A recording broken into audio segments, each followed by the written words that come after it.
হচ্ছে মোবাইল আসক্তি এমন একটা খারাপ জিনিস, এটা থেকে মুক্তি পাওয়া দরকার। আমি নিজেই স্ট্রাগল করছি, মানে সাচ অ্যান অ্যাডিকশন। এবার আসি আপনার serious point, it's very serious point. মানে ফাউন্ডেশনটা তো হবে চাইল্ডহুডে, ওর কালচারাল ফাউন্ডেশন, ওর এডুকেশনাল ফাউন্ডেশন, এগুলো তো চাইল্ডহুডে হবে। আমাদের স্কুল সিস্টেম এখন বললেই বলা হবে যে গত 15 বছরের কথা বলা হচ্ছে।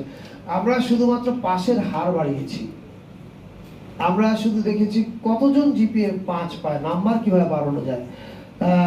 আপনি নিজে, আপনাদেরও ভাই বোন আছে, আত্মীয় স্বজন আছে, আমারও আছে, ওরাও পড়াশোনা করে, এবং আমি নিজেই ওদের সঙ্গে যখন কথা বলি আমি টের পাই যে আমাদের শিক্ষা এবং সংস্কৃতির ফাউন্ডেশন ভয়াবহভাবে ধ্বংস করা হয়েছে। এটা ঠিক করতে সময় লাগবে, তবে ঠিক সময় লাগবে বলে বসে থাকলে হবে, কাজ শুরু করতে হবে। সংস্কৃতি মন্ত্রণালয়ের পক্ষ থেকে এই বিষয়ে আমরা একবার আমাদের শিক্ষা উপদেষ্টার সঙ্গে আমরা ইনফর্মাল আলোচনা করেছিলাম যে আমরা এটা কি করতে পারি। একই সঙ্গে আমাদের তথ্য উপদেষ্টা যিনি আছেন মাহফুজ আলম, তার সঙ্গে আমার ইনফর্মালি কয়েকবার আলোচনা হয়েছে, প্রায় মানে ব্যক্তিগত পর্যায়ে ইন পার্সন, ফোনে আলোচনা হয়েছে।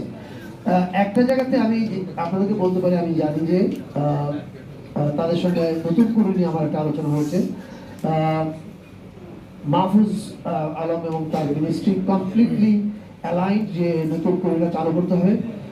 আপনাদের সবার মনে আছে নতুন কুড়ি একসময় এরকম ক্রেজ তৈরি করেছিল যে আগামী বছর নতুন কুড়িতে যাওয়ার জন্য, অথবা 3 বছর পরে নতুন কুড়িতে যাওয়ার জন্য বাসায় টিচার রেখে গান শেখানো শুরু হয়ে গেছে। এই জায়গাটাতে যদি আমরা ফিরে না যাই তাহলে এটা খুব মুশকিলের জায়গা হবে আমাদের বাচ্চাদের জন্য। এইটা চালু হলে আমার ধারণা একটা ইম্প্যাক্ট করবে। আর স্কুলের কারিকুলাম এটা একটা মেজর জিনিস।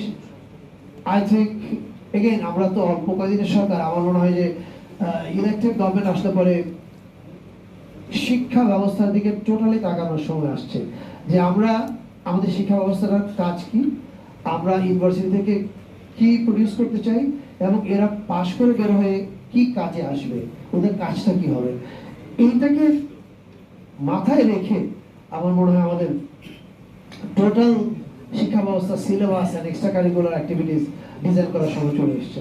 Thank you.